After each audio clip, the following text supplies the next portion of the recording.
You can't control your thoughts. The brain, our thoughts, a flurry of ideas, nagging positive thoughts, negative tingles, and the occasional hope is all you have to keep going. This blog post will explore what makes us happy and unhappy with this series of questions. What do we think about? Do we dwell on negativity or positivity? Is there a way to be more positive in life? How does being more positive affect the world around us? Do you often find yourself dwelling on negative things that have happened in your past or current experiences? Are these feelings sometimes so powerful they make it difficult for you to see the good side of life as well as those around you who love and care for you dearly?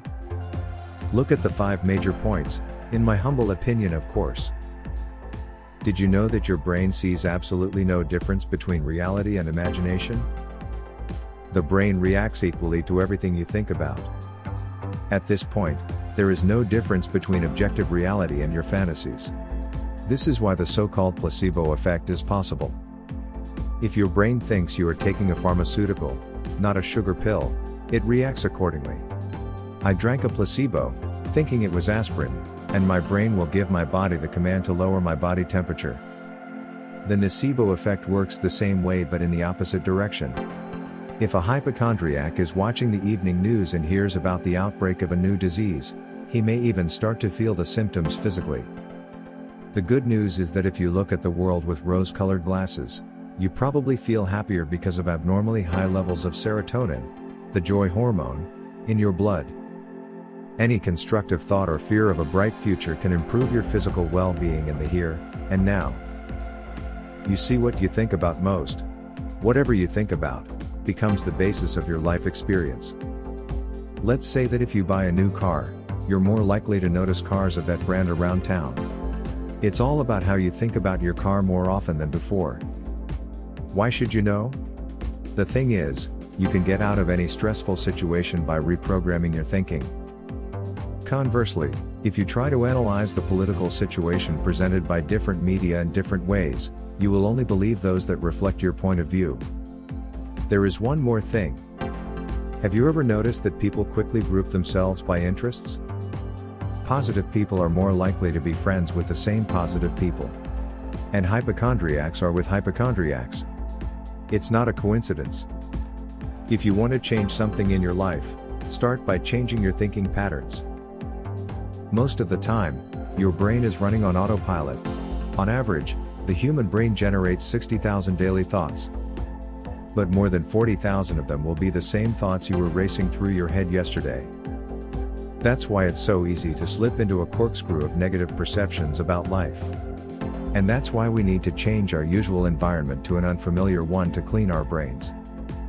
Negative thoughts themselves create stress and anxiety, even if there is no real reason.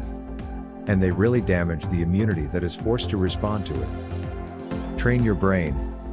Let it register positive thoughts more often. The more you try, the quicker and easier it will be to succeed. To consciously cope with life is to try to take control of all those unconscious processes. The ultimate goal of the practice is to make sure that most of the default thoughts are positive. Periodic disconnection is a key. You can literally drown in thousands of negative thoughts stuck in your head all day long. That's why you need to disconnect. It will give your immune system a respite, make you healthier and happier. The easiest way to turn off your brain for a few minutes is meditation.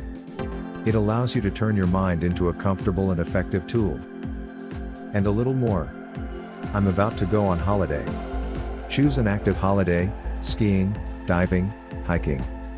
The easier it is for you to focus on an emotional process, the more effective it is to clear your head. You can change your brain. Literally.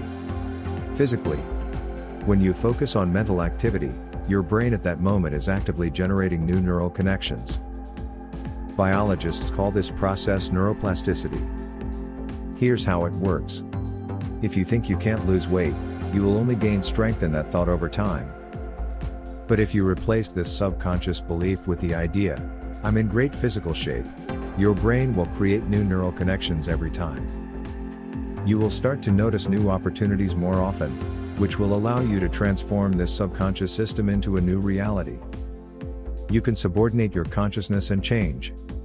You can achieve anything you desire. The most important thing is to believe it. After all, every physical process begins with the thoughts that arise in your head. Thanks for listening. I hope you like it. It is all for now, so see you next time.